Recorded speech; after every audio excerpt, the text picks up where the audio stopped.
ബീഹാറിൽ തെരഞ്ഞെടുപ്പിന് ഇനി മാസങ്ങൾ മാത്രമാണ് ബാക്കി നിൽക്കുന്നത്. വലിയ രാഷ്ട്രീയ അട്ടിമറികൾക്ക് കേൾവി കേട്ട മണ്ണാണ് ബീഹാർ. കസേര കണ്ടാൽ കമിഴ്ന്നടിച്ചു വീഴുന്ന നിതീഷ് കുമാർ ഭരിക്കുന്നത് കൊണ്ട് തന്നെ തെരഞ്ഞെടുപ്പിൽ ജയിച്ചാൽ മാത്രം പോരാ സർക്കാർ ഉണ്ടാക്കാൻ. മറ്റു പാർട്ടികളുടെ ദയാദാക്ഷിണ്യം കൂടി അവിടെ കൂടിയേ തീരൂ. അതിന് ഭരണപക്ഷമെന്നോ പ്രതിപക്ഷമെന്നോ എന്ന വേർതിരും ഇല്ലതാനും. നിതീഷ് കുമാർ ഉണ്ടാക്കിയെടുത്ത വികലതമായിട്ടുള്ള രാഷ്ട്രീയ മര്യാദയാണ് അതിനുള്ള പ്രധാന കാരണവും. തെരഞ്ഞെടുപ്പ് പടിവാതിക്കൽ നിൽക്കുമ്പോൾ മുമ്പെങ്ങുമില്ലാത്ത രീതിയിൽ വലിയ ആശയക്കുഴപ്പത്തിലാണ് ഇപ്പോൾ നിതീഷ് കുമാർ നിൽക്കുന്നത്. കാരണം സീറ്റ് വിഭജനത്തിലും സർക്കാർ രൂപീകരണത്തിലും അടക്കം ഇപ്പോൾ മുൻതൂക്കം BJPക്കാണ് താനും. മുന്നണി മര്യാദയുടെ പേരിൽ പോലും പ്രാഥമിക ചർച്ചകളിൽ നിന്നും നിതീഷിനെ BJP മാറ്റി നിർത്തുന്നുമുണ്ട്.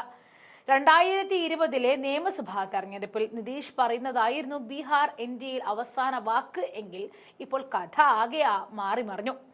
ഇവിടെ കാഴ്ചക്കാരന്റെ റോളിലേക്ക് നിതീഷിനെ മാറ്റിക്കഴിഞ്ഞു. എന്നാൽ അങ്ങനെ കീഴടങ്ങാൻ ഒരുക്കമല്ല എന്ന് പ്രഖ്യാപിക്കുകയാണ് നിതീഷ് കുമാർ. തന്റെ പക്കൽ ഇപ്പോഴും ഒരു വജ്രായുധമുണ്ട്, ബീഹാറിലെ മുഖ്യമന്ത്രി പദവി എന്ന ആയുധം. അത് BJPക്ക് നേരെ തന്നെ പ്രയോഗിക്കുകയാണ് നിതീഷ് കുമാർ ചെയ്യുന്നത്.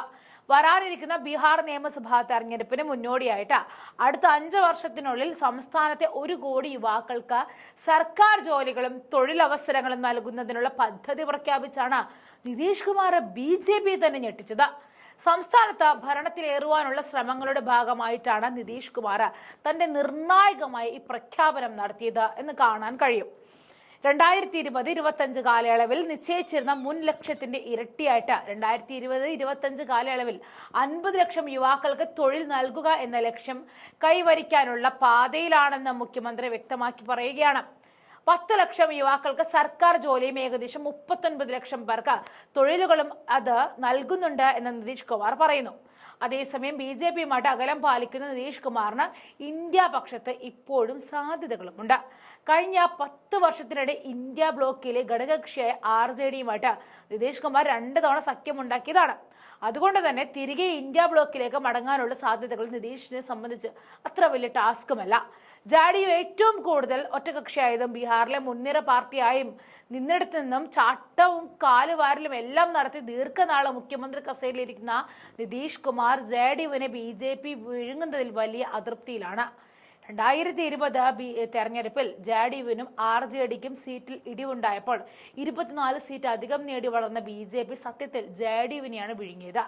എന്നാൽ അധികാരത്തിലിരിക്കാനുള്ള വ്യഗ്രത ചുറ്റും നടക്കുന്നത് കാണാതെ പോയ നിതീഷ് ബീഹാർ നിയമസഭയിൽ BJPക്കും RJDക്കും പിന്നിലായി 3ാമത്തെ കക്ഷിയായി മാറി. നിയമസഭയിൽ ഇക്കുറി ഒറ്റയ്ക്ക് ഭരിക്കാനുള്ള ഭൂരിപക്ഷം BJP നേടുകയാണെങ്കിൽ ഉറപ്പായും ആദ്യം പുറത്താക്കപ്പെടുന്ന നേതാവ് നിതീഷ് കുമാർ ആയിരിക്കുമെന്ന കാര്യത്തിൽ തർക്കമേയില്ല. ആ ചതി പ്രതീക്ഷിച്ചിരിക്കുന്ന നിതീഷ് കുമാർ മറികണ്ഠം ചാടാനുള്ള സാധ്യത ഇപ്പോൾ BJP പോലും തള്ളിക്കളയുന്നുമില്ല.